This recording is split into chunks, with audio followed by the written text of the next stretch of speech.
There you go. So what was the tail of the round then, Mark? Fucking hell, I hate myself. We'll give the last word on this one. I'm rusty. We'll give the last word, especially... Oh, get off your fucking eyewash, you bald twat. Cutthroat Jake, he said, I love Wakefield and I'm willing to have their babies. Smiley face. Each their own. Yeah, absolutely. Yeah. It seems a shame, really, that your season's going so poorly that you're cheering on Wakefield beating Huddersfield because it, I don't know, keeps Huddersfield closer to you, or you've now decided you're a Wakefield fan. I'm not sure which way he's going with this. I'm sure he'll let us know.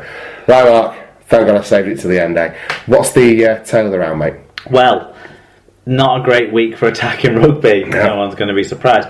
Fewest tries in a round in 2016, fewest clean breaks too. Those often go hand in hand anyway. 179 errors in the round.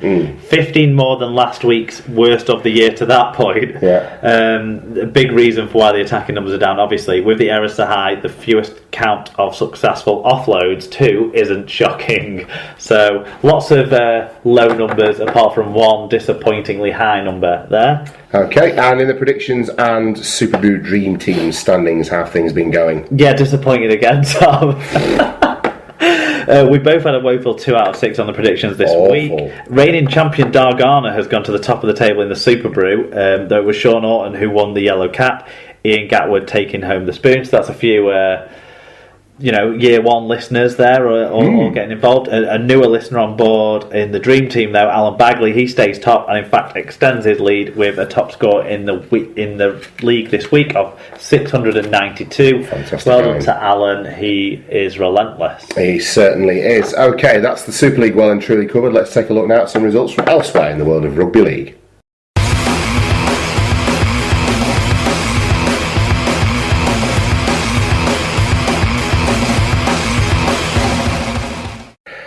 So it was round 17 of the champion. What is wrong with me? Round 17 of the championship this week, Mark.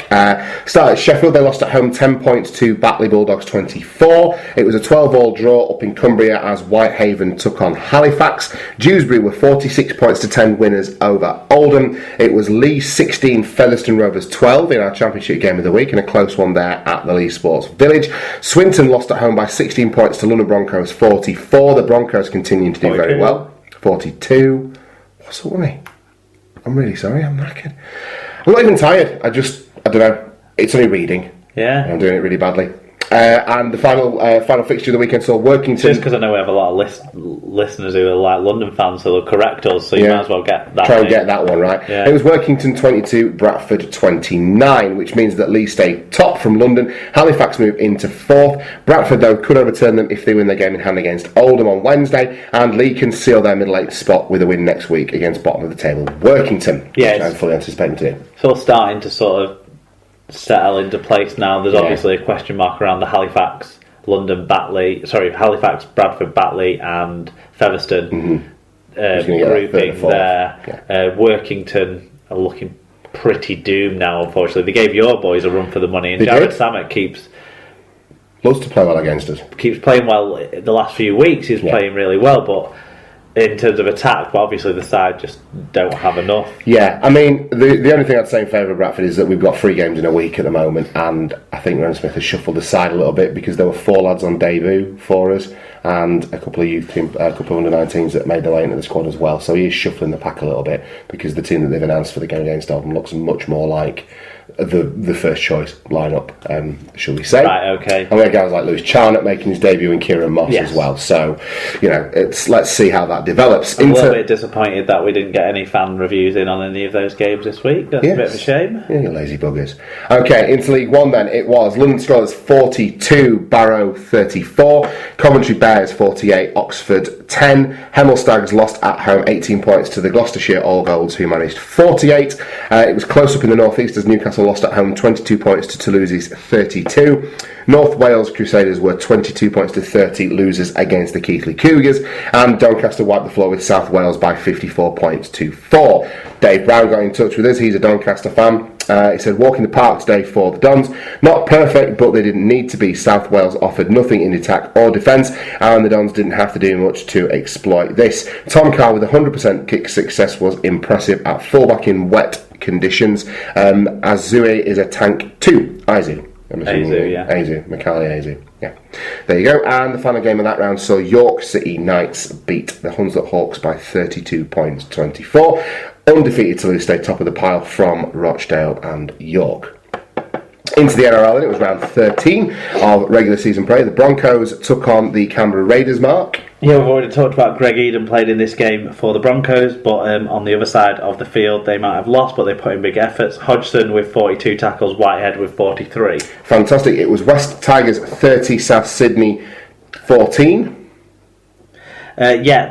Tom Burgess played 109 metres. He racked up. Sam Burgess looks like he picked up a shoulder injury or a collarbone injury or something in this one, did he? He went off early in the game anyway.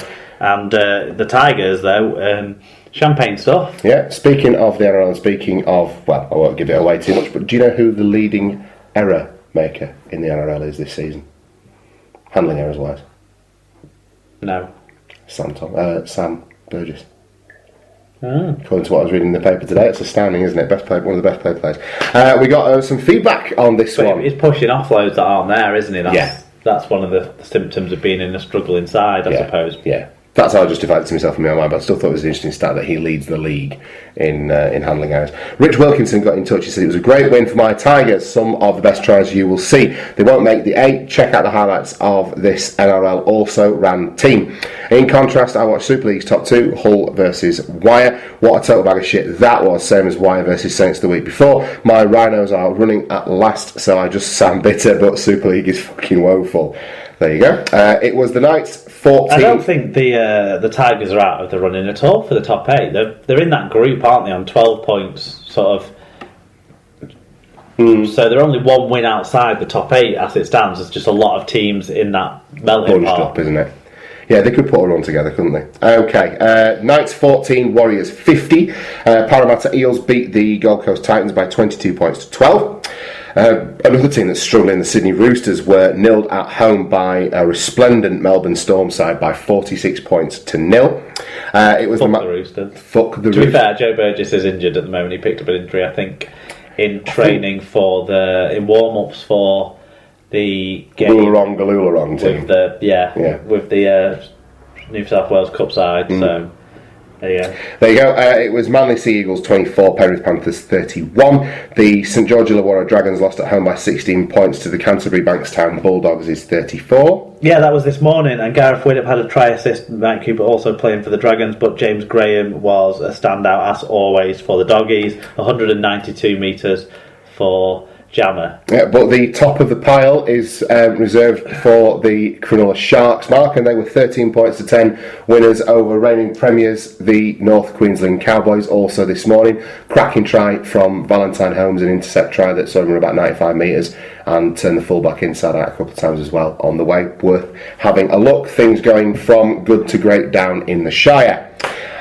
So that means that the Storm are top on points difference from the Sharks, with the Eels. Even with the Eels' points deduction, the Knights are still rooted to the bottom of the table. There's a large group of teams in and around 8th spot on 14 or 12 points, with the race for the top 8 being wide open. How are things going down in Essex? Well, the Brentwood Eels, Aaron told us he took a mixed ability Eels under 14s team over to Surrey to play the Elmbridge Eagles, a mixture of totally underestimating the Eagles and half the Eels team still thinking they were on the holidays in France.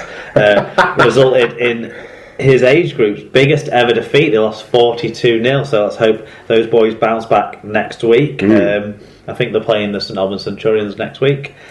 Better news for the under-13s, who kept their league campaign ticking over nicely with a solid 38-12 win against the Medway Dragons. The under-15s put in their best performance of the season, destroying the London Scholars 52-0 to pretty much confirm their place in the London RL playoff quarter-finals. Last but not least, the Open Age boys took a bit of a hammering against the Bedford Tigers, losing 62 points to 10. Yeah, the Open Age team are doing it tough this season, aren't they? But tough. They've got some youngsters coming up the ranks who, if any of them stick around the amateur scene, will do the Eels proud in years to come. That's it. It's all about youth development and keeping a steady footing, isn't it? Good luck to the Eels next week then. Right, that's Super League well and truly covered, and the rest of Rugby League well and truly covered. Let's take a look now into the future as we bring you our previews and predictions for round 19 of Super League.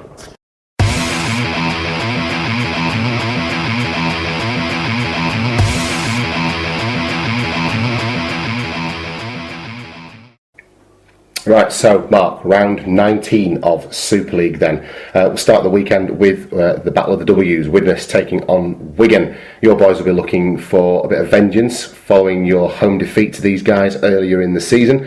And I have to say, I think you're probably going to get away with it as well. I think, despite the performance against Castleford, Wigan are going to be a different proposition, much stronger defensively, much less prone to errors, and with Sam Tompkins, ever improving as the weeks go by, I think that's going to be enough to get a win for you. I don't think Widnes are particularly capable of pulling a rabbit out of the hat here. I don't know what you think. I'm going for a 26 points to 10 win in favour of the Warriors. Well, I think it'll be closer than that. I don't think Sam Tompkins will play. He doesn't tend to get put out on the plastic pitch. Oh, does he not? So I think that's going to be a... Why is that? Just for his knee? Yeah, and they're worried about injuring him. I think there's going to be worries about injuries to a few players who've got joint issues. Both Tompkins brothers being in that list. On that pitch, they think that can be a factor, and also you don't want players grazing the legs on the plastic and that the burns that sometimes people come up with on shots after the game. It's remarkable though it doesn't happen to the Widnes players, so I'm be able to show what their secrets are. Yeah. But surely to count it more. Well, yeah, but. So it might be a little bit of a changed Wigan lineup, and then you don't know how well Gellinger bounced back from not quite finishing the game fully fit. You don't know what shape Dan Sargentson will pull up in with his quad injury. So there's a few question marks over the Wigan lineup.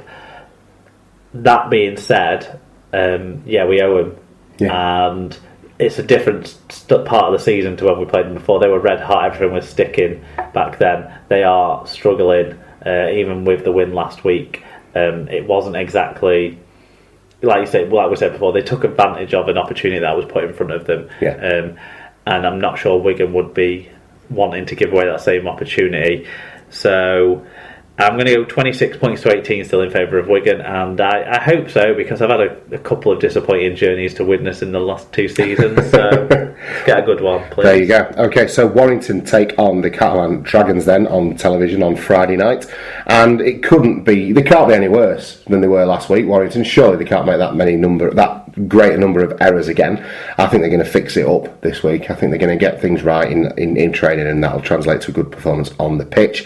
I do like this as a proposition as well. I think this could be a very good game, but I'm not going to engage in too much hyperbole, given the fact that frequently bites you on the arse if you're talking about rugby league. I think Catalan are going to come away with some credit. I think it will be a tight, close game, but I'm going to go with the home side, 24 points to 20 in favour of the Wolves. Yeah, I think very similar to you on this one. I can't really add very much. So 26-22 in favour of Warrington. And I think goal kicking will be a factor, and I think that Warrington will want to bounce back from the amount of mistakes they made last week, and if they do that, they will be a tough proposition for a very good Catalan side. Yes, absolutely. St Helens take on Hull KR this week. I've gone for a St Helens win. Nominally, though, both sides are missing key members of their half-back ranks. I think that Campese is probably even more of a significant loss for Hull KR than perhaps Starge might be for St Helens. The two teams that can be woeful on their day, I'm going with home advantage for them. Just think it's a long way for Hull KR to travel, and they don't particularly do that very well at the minute. Let's see a St Helens win. Let's go for that. 8 points, 18 points to 10. Bit of a dour affair. This was the hardest game for me to pick this week, probably. Or the second hardest. 20 points to 18, and in favour of the home side I'm going to go with. I do think that it will be more disrupting for St Helens losing Farge, who's been key to any sort of points they've managed to scramble together this season in the last 2 months or so. But then Campese, who's not played a lot, and Blair and Kelly have worked together. I just think St Helens have got more better players. Surely that should tell. You would expect. Yeah. When they beat Wakefield the other week, you'd say they've probably got as many even level players, and it's who turns up on the day. I think in this one, Saints have got more better players. So I just expect them to win.